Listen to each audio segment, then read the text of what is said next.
நண்பர்களே, இன்னும் ஒரு இனிய காலை பொழுதில் தீதும் நன்றும் நிகழ்ச்சியில் உங்களை சந்திப்பதில் மிக்க மகிழ்ச்சி அடைகிறேன். தமிழ்நாட்டில் ஒரு மிகப்பெரிய கல்வி புரட்சி நடந்து கொண்டிருக்கிறது. ஒரு மிகப்பெரிய மாற்றத்திற்கான ஒரு மிகப்பெரிய திறவுகோள்களை மாண்புமிகு முதலமைச்சர் அவர்கள் இன்றைக்கு திறந்து கொண்டிருக்கிறார். அதாவது தமிழ்நாட்டினுடைய கல்வி வளர்ச்சி என்பது வேறு எந்த மாநிலத்தினோடும் ஒப்பிட முடியாது. முக்கியமாக ஒரு குழந்தை பள்ளிக்கு வருவதற்கு எதெல்லாம் தடையாக இருக்கிறதோ அது அனைத்தையும் நீக்க வேண்டும் என்பதுதான் திராவிட மாடலினுடைய, தமிழ்நாட்டு மாடலினுடைய கல்விக் கொள்கை.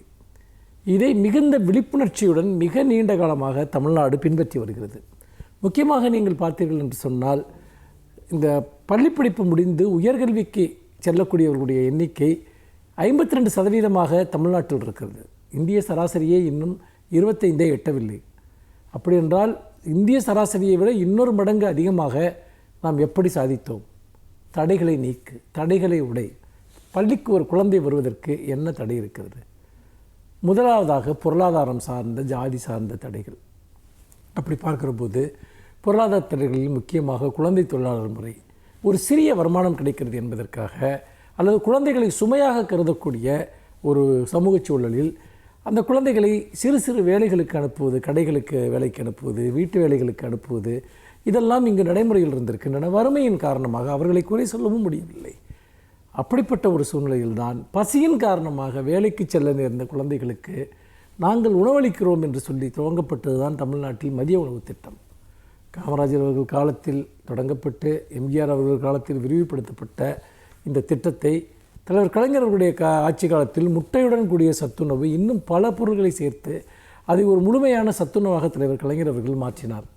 அதோடு மட்டுமல்ல, தமிழ்நாட்டினுடைய இந்த நவீன தமிழ்நாட்டினுடைய வரலாற்றில் குழந்தைகளுக்கான கற்பதற்கான அனைத்து பொருள்களும் இலவசமாக்கப்பட்டது. அதாவது கல்வி கட்டணம் இல்லாத படிப்பு ஏற்படுத்தப்பட்டது.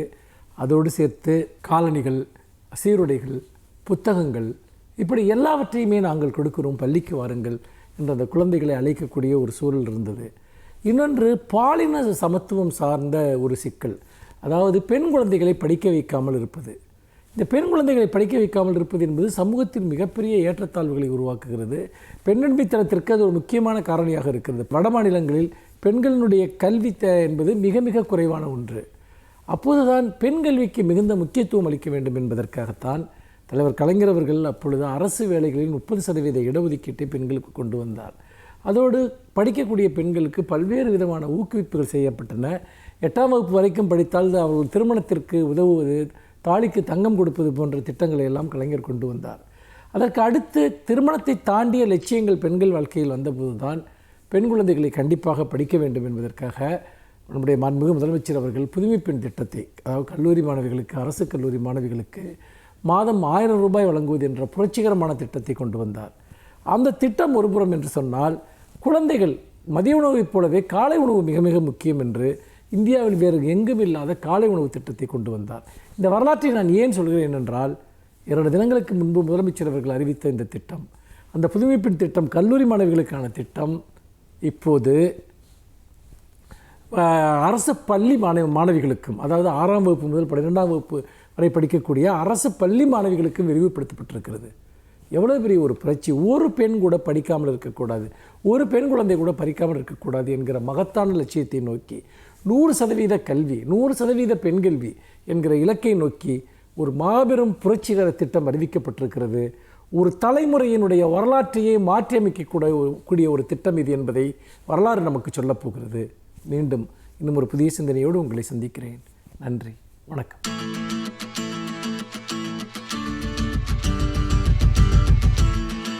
அனைவருக்கும் என் அன்பு வணக்கம். 20ஆம் நூற்றாண்டின் அறிவியல் இயற்பியல் தான் ஃபிசிக்ஸ் என்று சொல்லுவார்கள். அதனை இந்த இடத்திற்கு கொண்டு வந்ததில் 3-4 நூற்றாண்டுகளுக்கு முன்பு பிறந்த சர் ஐசக் நியூட்டன் என்னும் அறிவியல் அறிஞருக்கு ஒரு பெரும் இடம் உண்டு. அவர்தான் இந்த இயற்பியல் துறையில் பல புதிய செய்திகளை கண்டுபிடித்தவர். அவர் 1642 ஆண்டு ஜனவரி மாதம் 4ஆம் தேதி பிறந்தார். இங்கிலாந்தில் பிறந்தார். ஒரு மிகப்பெரிய ஒற்றுமையாக ஒன்றை சொல்லுவார்கள். அதே இங்கிலாந்தில், அதே பல்கலைக்கழகத்தில், அதே கணிதத்துறை பேராசிரியராக பிற்காலத்தில் விளங்கிய ஸ்டீஃபன் ஹாக்கிங் 1642 நியூட்டன் பிறந்தார் என்றால் 1942 ஸ்டீஃபன் ஹாக்கிங் பிறந்தார். 300 ஆண்டுகளுக்கு பிறகு.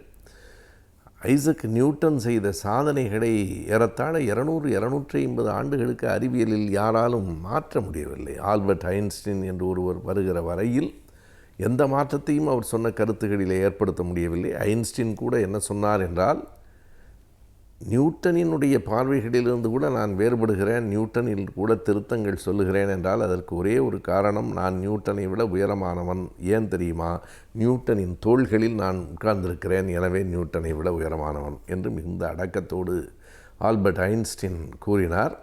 எனவே சர் ஐசக் நியூட்டன் இயற்பியல் துறையில் அவர் கொண்டு வந்த அந்த விதிகள் நூற்றாண்டுகளுக்கு நிலைத்தன. குறிப்பாக 2 செய்திகளை சொல்ல வேண்டும். ஒன்று புவியீர்ப்பு விசை, இன்னொன்று லாஸ் ஆஃப் மோஷன், அதாவது இயங்கியல் விதிகள் என்று 2ம் பல செய்திகளை அவர் கண்டறிந்தாலும் இவை 2ம் அவர் பெயரை என்றைக்கும் சொல்லும். புவியீர்ப்பு விசை என்பது இன்றைய உலகத்தின் பல மாற்றங்களுக்கு அடிப்படையான ஒன்று. அவருக்குத்தான் அது தோன்றிற்று என்பார்கள். அது சொல்லப்படுகிற கதையாக கூட இருக்கலாம். 17ஆம் நூற்றாண்டின் இறுதி பகுதியில் மிகப்பெரிய ஒரு கொள்ளை நோய் இங்கிலாந்து முழுவதும் பரவிற்று. கல்லூரிகளெல்லாம் மூடப்பட்டன. அதனை படிக்கிற போது முதலில் அப்படியெல்லாமா ஒரு நோய்க்காக அத்தனை கல்லூரிகளையும் அலுவலகங்களையும் மூடிவிடுவார்கள் என்று தோன்றியது உண்டு. ஆனால் இந்த கோவிட் என்று ஒன்று வந்ததற்கு பிறகு இப்படி நடந்திருக்கிறது, இதற்கு முன்பே பலமுறை நடந்திருக்கிறது என்பது புரிந்தது. அப்படி பள்ளி, கல்லூரி, பல்கலைக்கழகங்கள் எல்லாம் மூடப்பட்ட பிறகு தன் தோட்டத்தில் அவர் உட்கார்ந்திருந்தார். அப்போது ஒரு ஆப்பிள் கீழே விழுந்தது. இது சொல்லப்படுகிற செய்தி, இதற்கான பெரிய சான்றுகள் இல்லை. ஆனால் இது உண்மையாகவும் இருக்கலாம். ஆப்பிள் விழுகிற போது அவருக்கு ஒரு கேள்வி வந்தது. பொதுவாக ஒரு ஆப்பிள் கீழே விழுகுமானால் அதை எடுத்து தின்று விடுவது என்பதுதான் இயற்கையானது. ஆனால் நியூட்டனுக்கு ஒரு கேள்வி எழுந்தது. ஏன் இந்த ஆப்பிள் அங்கேயே நிற்க வேண்டியது தானே, எதற்காக கீழே விழுகிறது என்கிற அந்த கேள்வியிலிருந்து தான் இந்த பூமி எல்லாவற்றையும் தன்னை நோக்கி ஈர்த்து கொள்ளுகிறது என்கிற அந்த கிராவிடேஷன் என்று ஆங்கிலத்தில் சொல்லுகிற அந்த புவி ஈர்ப்பு விசை என்பது பற்றி அறியப்பட்டு அதற்கு பிறகு அறிவியல் உலகத்தில் எத்தனையோ மாற்றங்கள் வந்தன. அந்த புவியீர்ப்பு விசையை கண்டறிந்ததால் தான் அந்த விதத்தில் சர் ஐசக் நியூட்டனுக்கு இணையான இன்னொரு விஞ்ஞானியை சொல்ல முடியாது என்றே கூறலாம். அதே போல் ஒரு பொருள் இயங்குமானால் அதனுடைய வெலாசிட்டி, வேகம் எப்படி இருக்கிறது, அதற்கு பின்னாலே இருந்து தள்ளுகிற அந்த சக்தியினுடைய உந்து விசை என்னவாக இருக்கிறதோ, அந்த திசை எதுவாக இருக்கிறதோ அந்த திசையில் அந்த வேகத்தில் தான் நகரும் என்பதை அவர் எடுத்து சொன்னார். இதை ஸ்டீஃபன் ஹாக்கிங் பின்னால் ஒரு அழகான உவமையில் சொன்னார். இயற்கையின் விதிதான் எல்லாம், அப்படி இல்லை, கடவுள் எல்லாவற்றையும் மாற்றிவிடுவார் என்று சொன்னால், ஒரு பந்தை நான் வேகமாக ஒரு மட்டையில் அடிக்கிற போது எந்த திசையில் அடிக்கிறேனோ, எந்த வேகத்தில் அடிக்கிறேனோ அந்த திசையில் அந்த வேகத்தில் தான் போகும். ஒரு நாள் நான் இப்படி அடிக்கிற போது பந்து பின்னால் போய் விழுந்தால் இயற்கை விதியை விஞ்சியது வேறொன்று இருக்கிறது என்று கொள்ளலாம் என்று ஸ்டீஃபன் ஹாக்கிங் சொன்னார். எனவே அந்த இயக்கவியல் விதிகளை நியூட்டன் கண்டுபிடித்தார். அதில் 3வது விதி இன்றைக்கும் சாதாரணமாக பேசப்படுகிற ஒன்றாக இருக்கிறது. அறிவியலில் இருக்கிற எல்லா விதிகளும் மக்களுக்கு போய் சேராது.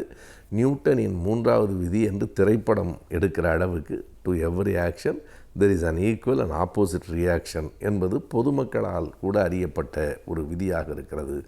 எந்த ஒன்றுக்கும் அதற்கு இணையான எதிரான விசை உண்டு என்பதுதான் அந்த 3வது விதி. எனவே உலக அறிவியல் நிலத்தில் மிகப்பெரிய இடத்தை வகித்த சர் ஐசக் நியூட்டன் பிறந்த நாள் ஜனவரி 4.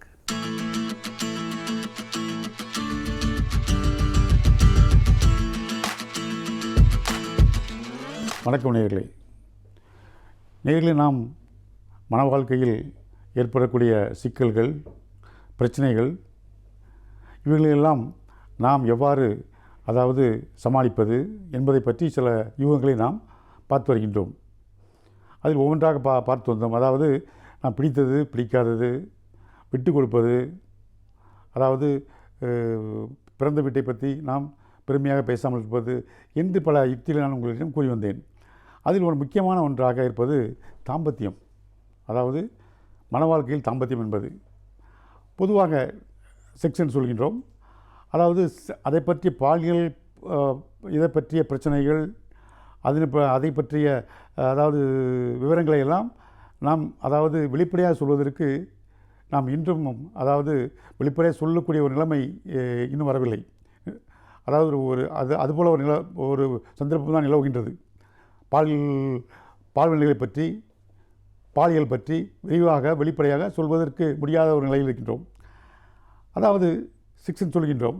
செக்ஸ் என்றால் என்ன என்று அதாவது கேட்டோம் என்றால், செக்ஸ் என்பது லத்தீன் லாங்குவேஜில் அந்த காலத்தில் அதாவது மருத்துவத்துறையில் கிரேக்கர்கள், லத்தீன் இவர்கள் தான் அவர்கள் கை ஓங்கியிருந்தது.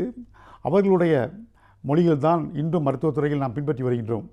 அதாவது அது லத்தீன் மொழியில் செக்ஸ் என்றால் என்ன என்றால் பிரி என்று அர்த்தம், டிவிஷன் 2 மேஜர் பிரிவுகள், பைஃபர்கேஷன் என்று அர்த்தம், 2 மேஜர் பிரிவுகள் என்று அர்த்தம். அதை செக்ஸஸ் என்று கூறினார்கள். அந்த செக்ஸ் என்பது என்னவென்றால் அதாவது அது வாழ்க்கையில் எவ்வாறு அது பயன்படுகிறது என்றால் வாழ்க்கைக்கு ஒரு முக்கியமான ஒன்றாக அமைகின்றது. அதாவது நம் வாழ்வை ஆரோக்கியமாக வாழ்வதற்கும் செக்ஸ் உதவுகின்றது. அது மட்டுமல்லாமல் நாம் நீண்ட ஆயுளுடன் வாழ்வதற்கும் அது உதவுகின்றது. வாழ்வு அர்த்தமுள்ளதாக மாறுவதற்கும் அது உதவுகின்றது. வாழ்க்கையில் அர்த்தம் வேண்டுமானவா, அர்த்தமுள்ள வாழ்க்கைக்கு அது உதவுகின்றது. ஆக ஒவ்வொரு கட்டத்திலும் அது செக்ஸ் என்பது நமக்கு அதாவது உதவுவதாக இருக்கின்றது. ஆரோக்கியமான வாழ்வு, அர்த்தமுள்ள வாழ்வு, நீண்ட ஆயுள் உள்ள வாழ்வு இன்று நமக்கு அது பெரும் பங்கினை நமக்கு பகிர்கின்றது. அதாவது விஞ்ஞான முறை எடுத்துக்கொண்டோம் என்றால் எப்படி என்றால், விஞ்ஞான முறையில் உடல் ரீதியாக எடுத்துக்கொண்டோம் என்றால் அதாவது இருதயத்திலிருந்து நேரடியாக பிளட் சப்ளை எங்கு செல்கின்றது, தாம்பத்தியம் நடக்கும் நேரத்தில் அதை சப்ளை ஆகின்றது. அதாவது இதயம் தன்னுடைய சப்ளை ஒவ்வொரு ஆர்கன்களுக்கும் லிவர் இருக்கின்றது, கிட்னி இருக்கின்றது, லங்ஸ் இருக்கின்றது, ஒவ்வொன்றுக்கும் அது பிரான்ச் மூலமாக மெயின் பிரான்ச் என்று சிறு பிரான்ச் என்று அப்படி தான் செல்கின்றது ஒவ்வொரு உறுப்புகள் வேலை செய்வதற்கும். ஆனால் இந்த தாம்பத்தியத்தில் இந்த செக்ஸ் இந்த செயல்படும் நேரத்தில் 5 புலன்களும், மனிதனுடைய 5 புலன்களும் ஒன்றாக இணைந்து செயல்படக்கூடிய நேரம் அது.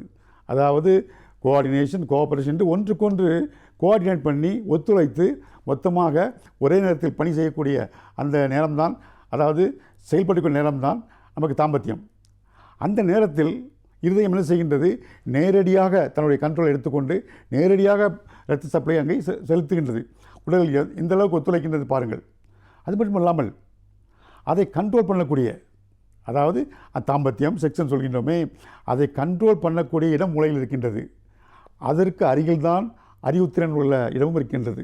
இந்த 2 கண்ட்ரோல் ரூமும் மூளையில் அருகருகே இருக்கின்றது, அருகாமல் இருக்கின்றது, அடுத்தடுத்து இருக்கின்றது. ஆகவே அதாவது அறிவுத்திறன் அதிகமாக இருந்தாலும் அது ஸ்டிமுலேட் பண்ணுகின்றது, இது அதிகமாக இருந்தாலும் அதை ஸ்டிமுலேட் பண்ணுகின்றது. இவ்வாறாக அடுத்தடுத்து இருக்கின்றது. எவ்வளோ ஒற்றுமையாக இருக்கின்றது. அது மட்டுமல்லாமல் அதாவது நாம் பார்க்கின்றோம், அதாவது உடல் மட்டுமல்ல உள்ளம் கூட, அதாவது தாம்பத்தியம் என்பது தனி மனிதனுடைய வாழ்க்கை, தனி மனித சுதந்திரம் என்றால் கூட இருவரும் இணைந்தால்தான் நாம் அதை செயல்படுத்த முடியும். அதே நேரத்தில் அதாவது அது உடல் சம்பந்தமான ஒன்றுதான், உறவுதான். இருந்தாலும் மனம் அங்கே முக்கியத்துவம் பெறுகின்றது. மனமும் அதில் பங்கேற்கின்றது. எவ்வாறு என்றால் திருப்தி. நமக்கு திருப்தி என்பது எப்படி கிடைக்கின்றது? நாம் உடல் மூலமாகத்தான் அதில் நாம் தாம்பத்தியம் என்பது கிடைக்கின்றது அந்த செயலில். அதே நேரத்தில் நாம் அதாவது திருப்தி என்று ஒன்று உண்டு. திருப்தி அடைந்தால் தானே நமக்கு திருப்தி என்று ஒன்று வரும். அது முடிவு கொண்டு வருவதற்கு ஒரு திருப்தி தேவைப்படுகின்றது. அந்த திருப்தி எங்கிருந்து வருகிறது? மனத்திலிருந்து வருகிறது, மனம். ஆகவே அதாவது தாம்பத்தியத்தில் உடல் ரீதியாக இருந்தாலும் உள்ளமும் முக்கியமாக ஒரு பங்கை ஏற்றுக்கொள்கிறது. ஆகவே இது வாழ்க்கைக்கு முக்கியமான ஒன்று. இருந்தாலும் நாம் அதாவது செக்ஸ் என்ற வார்த்தைகளை சொல்வதற்கு நம்முடைய சமுதாயத்தில் சில ஸ்டிக்மாக்கள் இருக்கின்றது, அடைமொழிகள். அது மட்டுமல்லாமல் பட்ட பெயரெலாம் இருக்கின்றது. வெளிப்படையாக சொல்வதற்கே முடியாத ஒரு சந்தர்ப்பம் நிலவுகின்றது. அதனால்தான் இன்று அதாவது என்ன சொல்கின்றார்கள் என்றால் வாழ்வியல் மருத்துவம், வாழ்வியல் கல்வி என்று சொல்கின்றார்கள். அதாவது வாழ்வியல், அதை மருத்துவவியல் கல்வி அப்படி என்று சொல்கின்றார்கள். குடும்பவியல் கல்வி என்று கூறுகின்றார்கள். அதை நாம் அழகு தமிழில் சொல்ல வேண்டும் என்றால், நம்முடைய அழகு தமிழில் அர்த்தமுள்ளதாக சொல்ல வேண்டும் என்றால் அதுக்கு தாம்பத்தியம் என்று சொல்லலாம். தாம்பத்தியம் என்பது ஒரு புண்ணியமான வார்த்தை, ஒரு கண்ணியமான வார்த்தை. நாம் அதை பயன்படுத்திக் கொள்ளலாம். ஆகவே தாம்பத்தியம் மனிதனுடைய திருமணத்தில் தாம்பத்தியம் என்பது முக்கிய பங்கு வகிக்கின்றது. தாம்பத்தியம் இல்லாமல் திருமணம் இல்லை. தாம்பத்தியம் இல்லாத திருமணங்கள் அதாவது நிலைக்கலாம். ஆனால் திருமணம் இல்லாத தாம்பத்தியங்கள் நிலைத்ததாக சரித்திரமில்லை. ஆகவே தாம்பத்தியம் என்பது ஒரு முக்கியமான ஒன்றாக இருக்கின்றது. தாம்பத்தியம் அதுவாக நம்முடைய சமுதாயத்தில் எடுத்துக்கொள்ளும் என்றால், திருமணத்திற்கு அப்பாற்பட்ட தாம்பத்தியத்தை சமூகம் ஏற்றுக்கொள்வதில்லை. அது கண்டிக்கத்தக்கது, அது தண்டிக்கத்தக்கது. நம்முடைய சமுதாயத்தில் திருமணத்திற்கு அப்பாற்பட்ட தாம்பத்தியம், ஒரு பாலியல் உறவு என்பதை சமூகம் ஏற்றுக்கொள்ளுமா? ஆணாக இருந்தாலும் சரி, பெண்ணாக இருந்தாலும் சரி ஏற்றுக்கொள்ளாது. அதே நேரத்தில் திருமணத்தின் மூலமாக நாம் அடையும் தாம்பத்தியம் இருக்கின்றதே, அதற்கு நம்முடைய சமூகம் என்ன கூறுகின்றது? அதை ஒரு புண்ணியமாக நினைக்கின்றது, ஒரு கண்ணியமாக நினைக்கின்றது, ஒரு மரியாதையாக நினைக்கின்றது. நமக்கு ஒரு மரியாதையும் கிடைக்கின்றது அந்த தாம்பத்தியத்துக்கு. அதை சாந்தி என்று கூறுகின்றோம். மன அமைதி, சாந்தி முகூர்த்தம் என்று கூறுகின்றோம் அல்லவா? திருமணத்தின் மூலம் அதை அடையும் பொழுது அதனுடைய கண்ணியமும் அதனுடைய மதிப்பும் கூடுகின்றது. ஆகவே திருமணத்தில், தாம்பத்தியத்தில், அதாவது இந்த தாம்பத்தியம் ஈடுபடும் போது அதில் சில கட்டுப்பாடுகள் இருக்கின்றன. எழுதாத சட்டம், அது எழுதாத சில சட்டங்கள் இருக்கின்றன, சில கோட்பாடுகள், விதிமுறைகள், கட்டுப்பாடுகள் எல்லாம் இருக்கின்றன. நம்ம சமுதாயம் அதை அமைத்து தந்திருக்கின்றது. ஒரு செயல் இருக்கின்றது வைத்துக்கொள்வோம். ஒரு செயல் இருக்கின்றது, அந்த செயலுக்கு ஒரு லிமிட்டேஷன் இருக்கும். அந்த லிமிட்டுக்குள்ளே நாம் இருக்க வேண்டும். சமுதாயம் ஒன்றை வைத்திருக்கின்றது, ஒரு செயலை. அந்த செயலை நாம் தாண்டும் பொழுது, அந்த செயலை மீறி, அந்த வேலையை மீறி, அந்த ஒரு லிமிட்டேஷனை மீறி நாம் செயல்படும் போது எப்படி இருக்கின்றது? அது சமுதாயத்திற்கு பயன்படும் பொழுது அது சாதனையாக ஏற்றுக்கொள்ளப்படுகிறது. சமுதாயத்திற்கு பயன்படாத இருக்கும் பொழுது, சமுதாயத்திற்கு தீங்கு விளைக்கும் போது அது தண்டனைக்குரியதாக ஆகிறது. ஆகவே சமுதாயம் நாம் அதை தவறு என்றும் சரி என்றும் அதை தீர்மானிக்கின்றது. அதாவது தாம்பத்தியத்தை பொறுத்தவரையில் என்னென்றால், இதுதான் சரி, இதுதான் தவறு என்றில்லை, இதுதான் அளவு, இவ்வளவுதான் அளவு இருக்க வேண்டும் என்றெல்லாம் இல்லை. நம்ம முடிந்தது, முடியாதது, பிடித்தது, பிடிக்காதது, வேண்டியது, வேண்டாதது எல்லாம் அங்கே இருக்கின்றன. அதே நேரத்தில் தாம்பத்தியத்தில் வக்கிரங்கள் இருக்கின்றது, கொடுமைகள் இருக்கின்றது, துன்பங்கள் இருக்கின்றது, விவகாரங்கள் இருக்கின்றன, கொடுமைகள் இருக்கின்றன, இதெல்லாம் இருக்கின்றன.